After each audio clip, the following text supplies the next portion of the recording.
Halo semua, jumpa lagi di pembahasan soal ONMIPA Kimia tingkat nasional tahun 2024.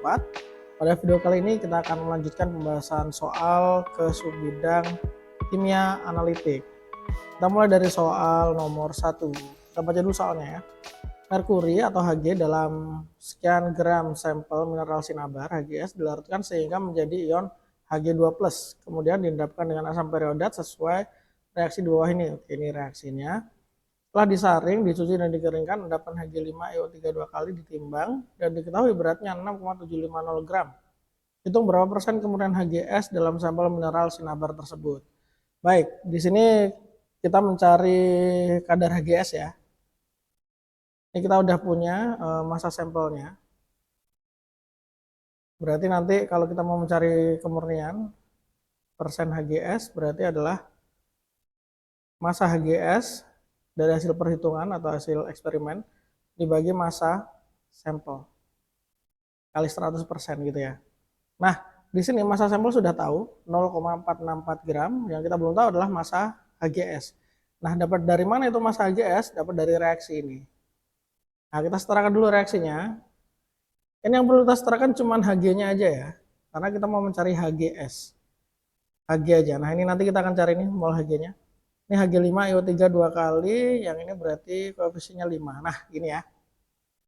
Artinya kalau dari sini ya, dari persamaan reaksi ini kita bisa dapatkan bahwa mol Hg itu akan sama dengan 5 kali molnya Hg5IO3 dua kali.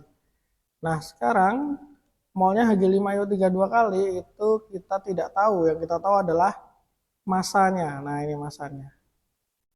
Oke, ya udah berarti kan tinggal massa Hg5IO3 dua kali dibagi MR kan gitu ya. 5 kali masanya udah tahu 6,75. Terus MR-nya ya kita hitung aja. 5 kali ARHG 200 tambah ini I-nya ada 2, berarti 2 kali 127. Tambah lagi O-nya ada 6, 6 kali 16. Ini ya. Oke. Ini tahap 1. Kita langsung hitung aja pakai kalkulator.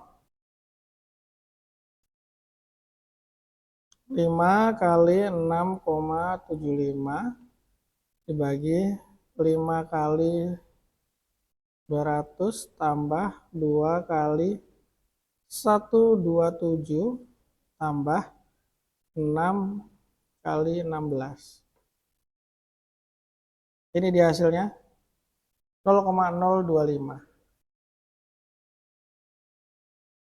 Nah, ini molnya ya, mol dari Hg.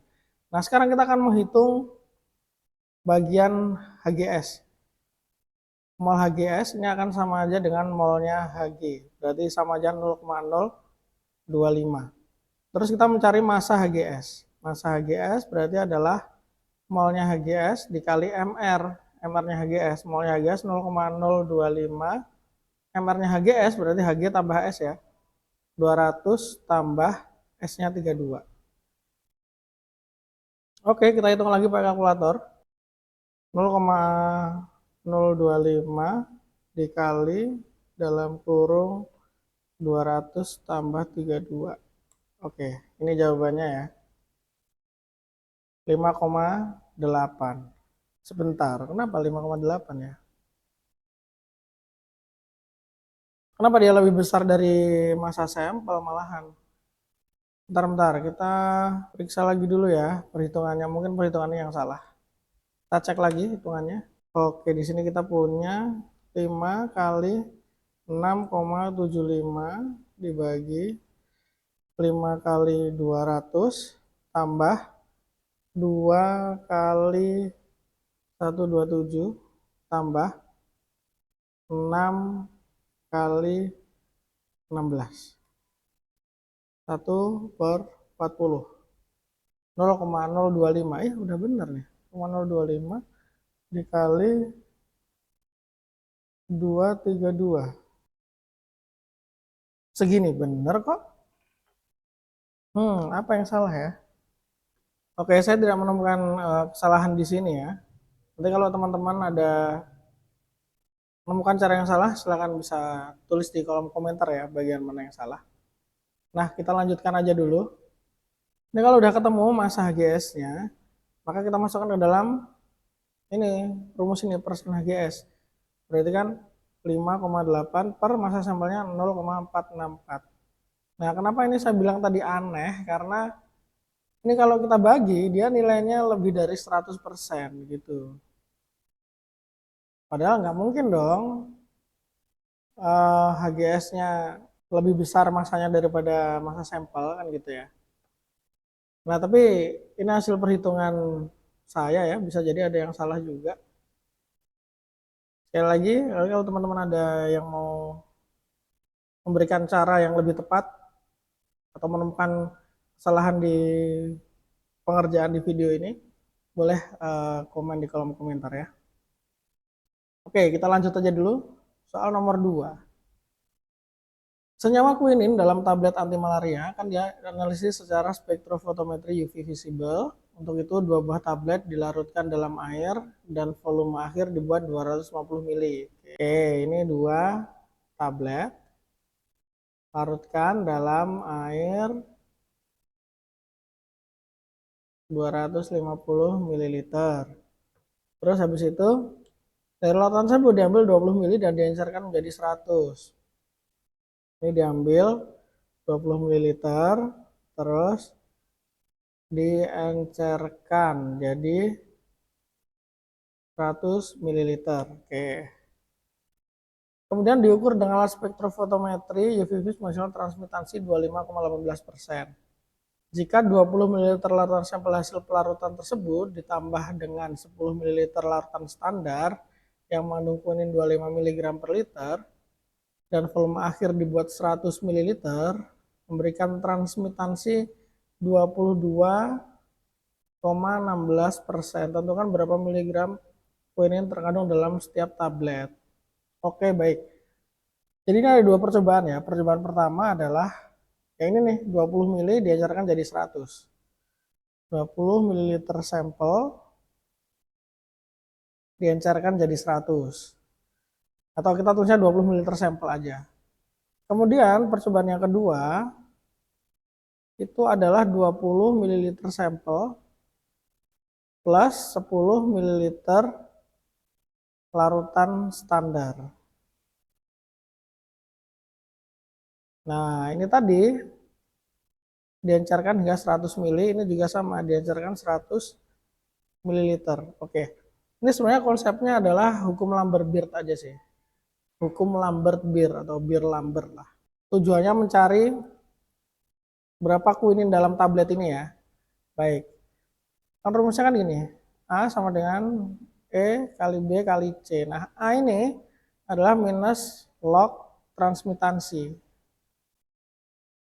Epsilon sama B itu adalah epsilon ini konstanta, B ini adalah panjang kuvet, C ini adalah konsentrasi kuinin.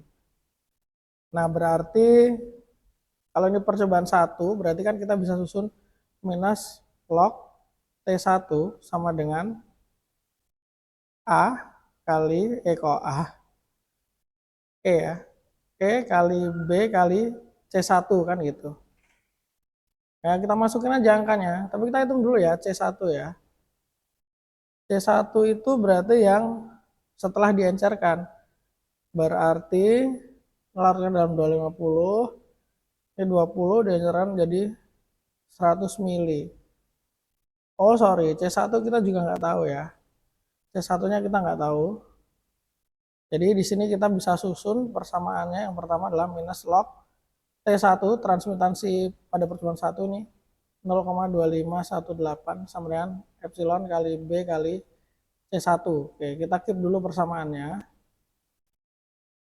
Kita namanya persamaan 1. Nah, untuk yang kedua sama juga, tapi ini minus log T2 sama dengan epsilon B kali C2. Nah, di sini C2-nya agak beda. Kenapa? Karena 20 ml sampel ditambah 10 ml larutan standar yang konsentrasinya adalah 25 mg per liter. Tapi diencerkan jadi 100 ml. Oke, berarti C2 ini sama aja C1 tambah C larutan standar. Nah, C larutan standarnya itu kan dari 10 mili diencerkan jadi 100. Pas 10 ml dia 25 mg per liter. Jadi C standarnya itu adalah 1/10 dari 25 mg per liter. Jadi 2,5 mg per liter. So, dari sini kita bisa dapat C2-nya itu adalah C1 tambah 2,5. Nah, jadi kalau kita masukkan ke dalam rumus minus log transmitansinya adalah 22,16%, berarti minus log 0,2216 sama dengan epsilon kali B kali C2. C2-nya adalah C1 tambah 2,5 gini ya. Ini adalah persamaan 2. Oke. Nah, sekarang kita bandingkan nih kedua persamaan ini. Kita bandingkan. Persamaan 1 dibagi persamaan 2 gitu aja ya. Jadinya minus log 0,2518 per minus log 0,2216. Ini sama dengan epsilon B kali C1 per epsilon B kali C1 plus 2,5. Gini kan? Epsilon B-nya coret, minusnya ini coret. Tinggal kita cari C1-nya. Nah, ini untuk cari C1 kita langsung pakai kalkulator aja. Oke, kita bikin equation ya. Ini kita punya log 0,2518 dibagi log 0,2216 sama dengan, kita pakainya alfa ya, alfa sama dengan, kemudian pecahan lagi, ini ada C1 per C1 plus 2,5. C1-nya kita misalkan sebagai X. Alfa pencet X. Terus yang bawahnya berarti alfa pencet X plus 2,5. Untuk nyari X-nya tinggal shift solve. Ya kita misalkan 2 gitu ya. Tetap aja 2. Nah, hasilnya berapa? Oh, ternyata hasilnya 26,98. 26,98 ya. Baik. C1-nya adalah 26,98 mg per liter. Kita udah dapat C1-nya, tapi ini belum selesai ya. C1 itu ketika 100 mili ini. 100 mili ini adalah si 26,98. Nah, terus kalau di 20 mili ini jadi berapa? Kan ini kan pengenceran ya, berarti di sini harusnya lebih pekat dong. Seberapa pekat tuh? 5 kali lipat nih, karena pengencerannya 5 kali lipat. Kita hitung aja. Yang ini angka ini 26,98 ini. Nih ya, kita kalikan dengan 5. Maka jadilah 134,93. 134,93. Nah, ini konsentrasinya sama nih dengan yang 250 mili ini. 134,93 mg per liter. Nah, 134,93 mg per liter. Berarti kalau jumlahnya 250 ml, totalnya berapa gram kuininnya kan gitu ya. Ini totalnya kuininnya adalah massa kuinin itu berarti 134,93 dikali 0,25. 0,25-nya dapat dari mana nih? 0,25-nya adalah volume ini.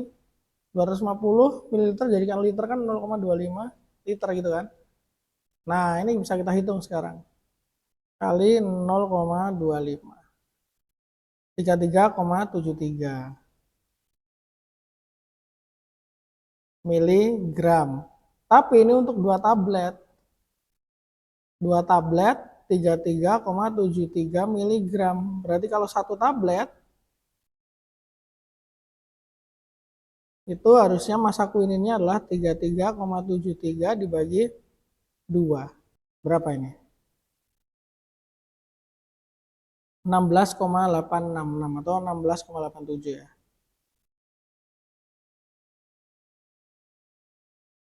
Miligram. Nah, ini ya jawabannya ya, 16,87 miligram. So, tentukan berapa miligram kuning terkandung dalam setiap tablet? Jawabannya adalah 16,87 miligram. Oke. Selesai sudah soal nomor 2. Oke, mungkin video kali ini kita cukupkan sekian ya, soal nomor 1 dan 2. Thank you sudah menonton. See you on the next video. Dah.